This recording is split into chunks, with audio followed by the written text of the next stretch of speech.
بسم اللہ الرحمن الرحیم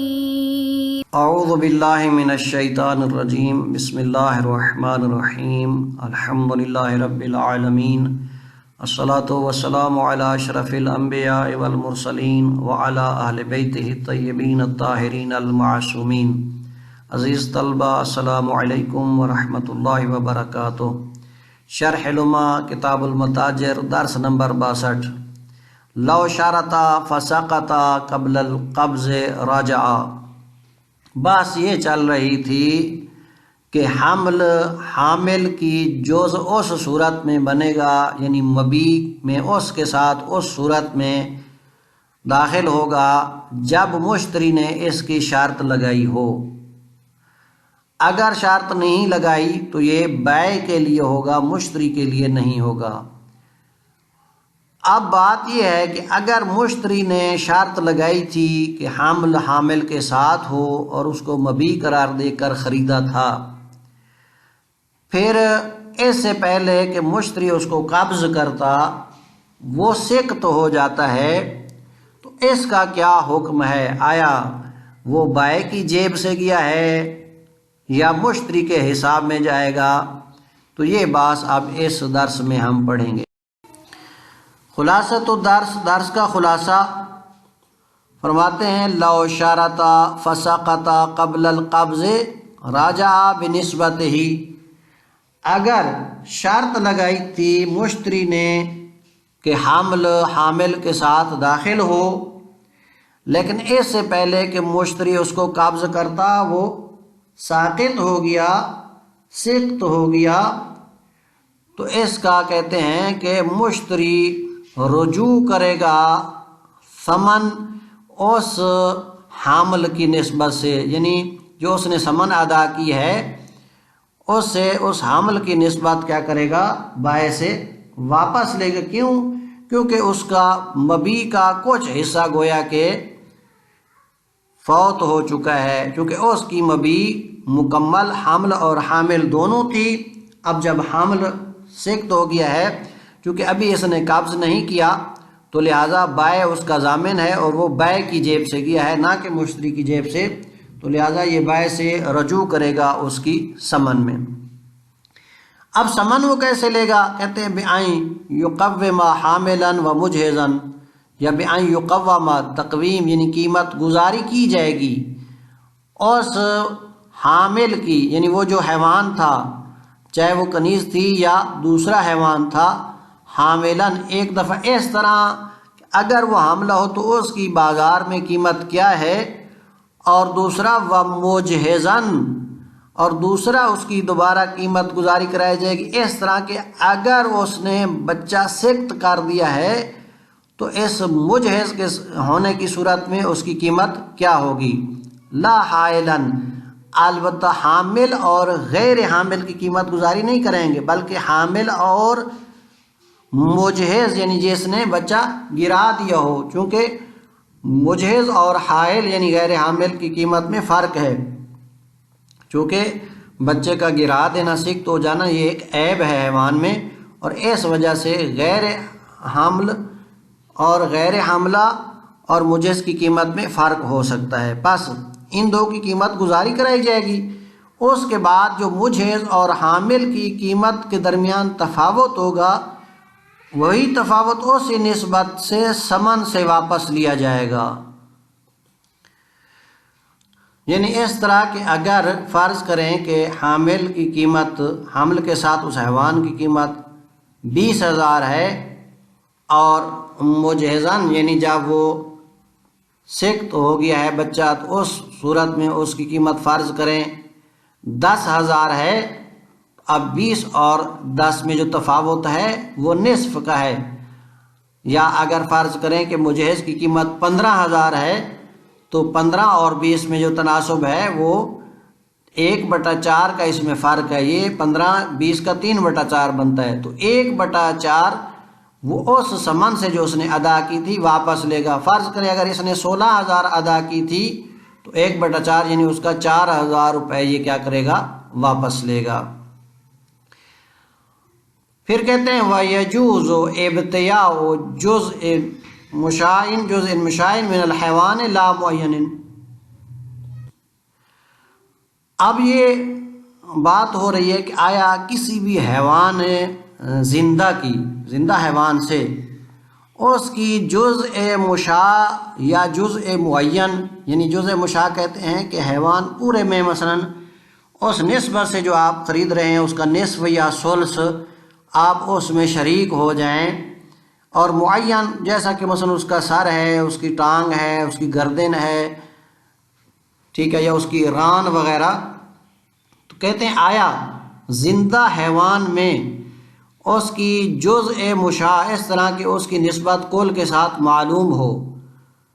اس کی خریداری کی جا سکتی ہے یا نہیں، اور اسی طرح آیا جزء معین زندہ حیوان سے خریدی جا سکتی ہے یا نہیں۔ کہتے ہیں وَيَجُوزُ ابتیاء جزء مشاع من الحیوان لا معین، جائز ہے خریدنا یا بیع کرنا جزء مشاع کا، یعنی ایسی جو مشاعن یعنی آپ اس میں اس نسبت سے حیوان میں شریک ہوں، ثلث یا نصف یا ربع میں، تو کہتے ہیں جزء مشاع کی بیع حیوان میں جائز ہے لا معین، لیکن زندہ حیوان میں جزء معین کی بیع صحیح نہیں ہے، جیسا کہ مثلا سر کا خریدنا یا چمڑے وغیرہ کا خریدنا۔ البتہ ایک قول یہ آیا ہے کہ جزء معین کی زندہ حیوان سے بیع صحیح ہے، لیکن جیسے ہی وہ جزء معین کو خریدیں گے تو اس جزء معین کی قیمت کے حساب سے وہ بندہ اس حیوان میں مشاعن شریک ہو جائے گا۔ کہتے ہیں فرض کریں کہ اگر ایک شخص نے اس کا سر خریدا ہو یا اس کا جلد خریدی ہو، چمڑا خریدا ہو، تو اب مثلا قیمت اگر اس حیوان کی 20,000 ہے تو اس چمڑے کی قیمت آپ فرض کرتے ہیں کہ 5,000 ہے، تو یہ چمڑے میں خریداری تو صحیح ہو جائے گی، لیکن یہ چمڑے کا مالک نہیں رہے گا بلکہ یہ پورے حیوان میں مشاعن شریک ہو جائے گا، یعنی 5 اور 20 کے درمیان کیا ہے کہ یہ 1/4 یعنی ربع میں گویا کہ وہ شریک ہو جائے گا اس حیوان میں تمام مشاعن، یعنی جیسا کہ جس بھی جز پر آپ ہاتھ رکھیں تو اس میں آپ کا حصہ ہو، بائع اور مشتری گویا یا مالک اور مشتری دونوں اس میں کیا ہوں، شریک ہوں۔ تو ایک قول اس کے مقابلے میں یہ ہے، انہوں نے فرمایا ہے کہ یعنی زندہ حیوان کی معین جز خرید نہیں کر سکتا، لیکن اس کے قول میں خرید سکتا ہے، لیکن وہ جزء معین کی بیع کے حساب سے، اس کی قیمت کے حساب سے وہ مشاعن اس حیوان میں شریک ہو جائے گا۔ اس البتہ پہلے قول کے یہ مقابلے میں ہے۔ تو شہید ثانی رحمۃ اللہ علیہ فرماتے ہیں کہ نہیں، یہ اس طرح معین نہ خرید صحیح ہے نہ بیع صحیح ہے، اور نہ ہی وہ مشتری اس کے ساتھ مشاعن اس کی قیمت کے حساب سے اس میں شریک ہو جائے گا اصح قول کے مطابق، کیونکہ اس کا مستند جو ہے وہ ضعیف ہے جو روایت یہ کہتی ہے، اور دوسرا اس سے جہالت محقق ہو رہی ہے کہ جب آپ معین خرید رہے ہیں تو نہیں پتہ اس کی مثلاً سر کی قیمت کتنی ہے، اس میں گوشت کتنا ہے، اس طرح چمڑا جو ہے اس کی تہ کتنی ہے، یہ باریک ہے موٹا ہے، اس کی قیمت کیا ہوگی، تو لہٰذا معین کی بیع صحیح نہیں ہے، اور نہ ہی یہ پھر مشاعن اس میں شریک ہو سکتا ہے۔ اب بات آ رہی ہے کہ اگر کوئی شخص آما خریدنا چاہتا ہے، کنیز خریدنا چاہتا ہے، تو کہتے ہیں اس کے چہرے اور اس کے محاسن کو، خوبصورتی والی جگہ جہاں پر وہ زینت کرتی ہے، زیور وغیرہ پہنتی ہے، ہاتھ ہو گئے، چہرہ ہو گیا، پاؤں وغیرہ، گردن، تو کہتے ہیں وہ زینت والے مقامات کا دیکھنا جائز ہے اگرچہ مولا اجازت نہ بھی دے، لیکن اگر اجازت دے دے تو جتنی اس کی اجازت ہوگی، یعنی وہ اجازت اذن کا لفظ جتنے پر دلائے گا اتنا اس کا دیکھنا جائز ہو جائے گا، حتی العورہ کہتے ہیں یہاں تک کہ اس کی شرمگاہ کا دیکھنا بھی پھر وَلَوْ شَرَطَ فَسَقَطَ قَبْلَ الْقَبْضِ رَجَعَ الْمُشْتَرِي مِنَ الثَّمَنِ بِنِسْبَتِهِ، پس اگر شرط لگائی مشتری نے اس حمل کی کہ وہ حامل کے ساتھ ہوگا، لیکن فسقط وہ سقط ہو گیا قبض سے پہلے، مشتری کے قبض کرنے سے پہلے، راجع المشتری من الثمن بنسبت ہی، تو رجوع کرے گا مشتری بائع سے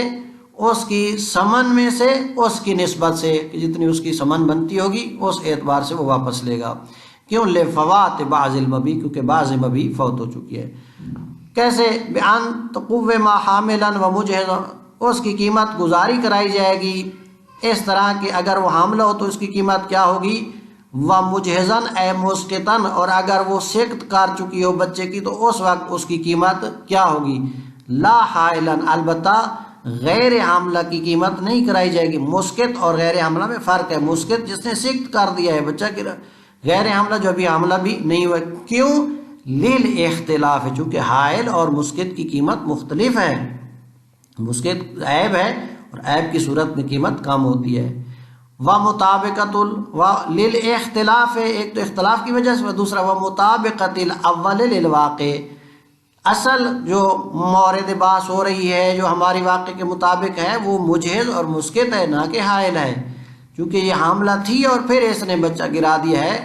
تو مورد بحث ہماری یہ ہے، تو لہذا مطابقت بھی اسی کے ساتھ ہے۔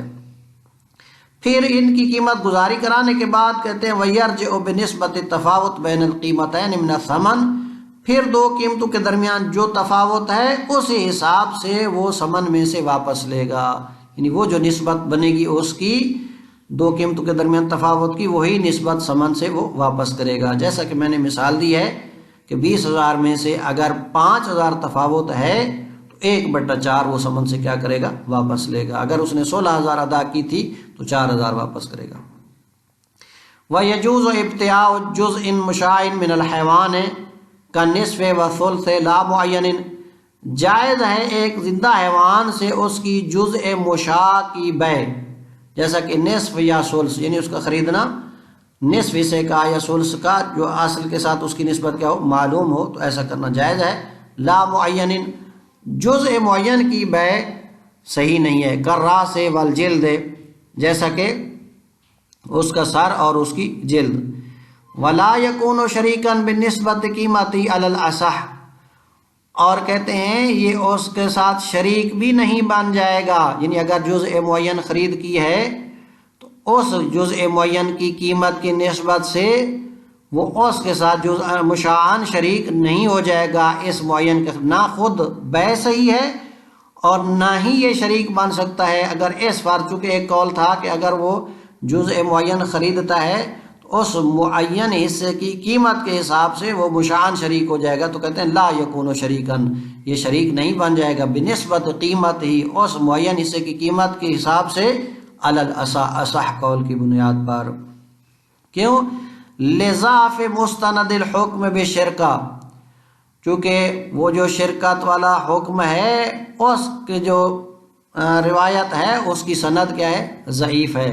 بس اس کا مستند ضعیف ہونے کی وجہ سے وہ شریک نہیں ہو سکتا۔ وتحقق الجہالہ، اور دوسرا جہالت یہاں پر محقق ہو رہی ہے، یعنی نہیں پتہ کہ اس سر کی قیمت کیا ہے، چمڑے کی قیمت کیا ہے، اس کی تہ کتنی ہے، اگر سر ہے تو اس میں گوشت کتنا ہے۔ تیسری بات عدم القصد الی الاشاع، آپ جو کہہ رہے ہیں کہ وہ شریک ہو جائے گا اس اشاعن، اس کا قصد بھی اشاع کی طرف نہیں تھا، جس چیز کا قصد بھی نہ ہو تو پھر کیسے وہ اس میں شریک ہو سکتا ہے۔ فیبطل البیع بذالک، پس بیع اس طرح کیا ہو جائے گی، باطل ہو جائے گی۔ الا ان یکون مذبوحا او یراد ذبحہ، مگر یہ کہ وہ حیوان یا تو ذبح ہو چکا ہو، اس صورت میں اس حصے معین کی بیع صحیح ہے، یا اسی وقت اس کی ذبح کا ارادہ رکھتے ہوں۔ فیقوی صحت الشرط، تو اس صورت میں اس جزء معین کی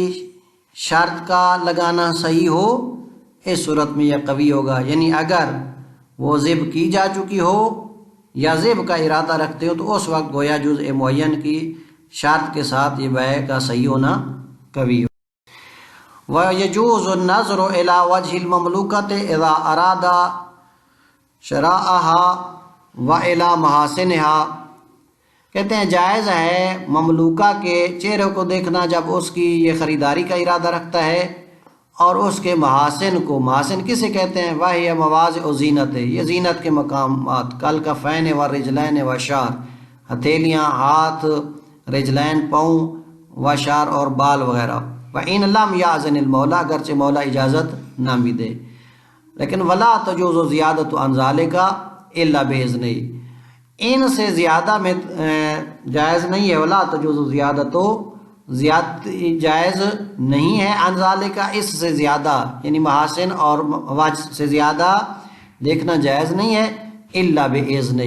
لیکن اذن کے ساتھ دیکھ سکتا ہے. ومعہ، لیکن اگر اذن ہو تو یکون تحلیلا یتبع ما دل علیہ لفظہ حتی العورہ. کہتے ہیں اذن کی صورت میں کتنی مقدار کا دیکھنا اس کے لیے جائز ہوگا. کہتے ہیں اذن کے ساتھ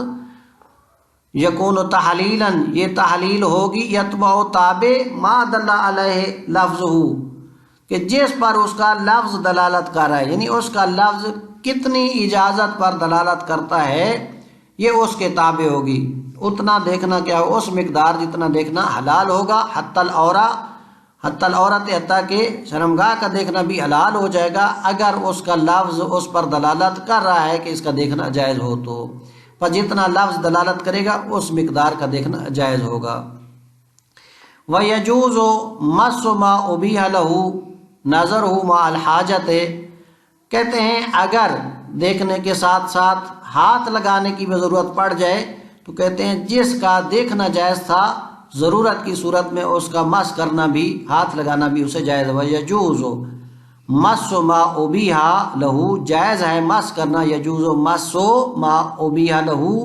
جو کچھ اس کے لیے مباح کیا گیا ہے. نظرہ، اس کی نگاہ کرنا.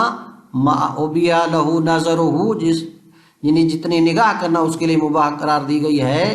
اتنا مس کرنا بھی، ہاتھ لگانا بھی جائز ہے. مع الحاجت، ضرورت کی صورت میں. وقیل، بعض کہتے ہیں یباح له النظر الى ما عدا العورت بدون الاذن، بعض کہتے ہیں جی اجازت کے بغیر عورت شرمگاہ کے علاوہ باقی تمام بدن کی طرف نظر کرنا مباح ہے. وَهُوَ بَعِيدٌ، لیکن شہید ثانی رحمۃ اللہ علیہ فرماتے ہیں یہ خلاف شرع ہے اور یہ بات بعید ہے. وصلی اللہ علی محمد وآلہ الاطہار.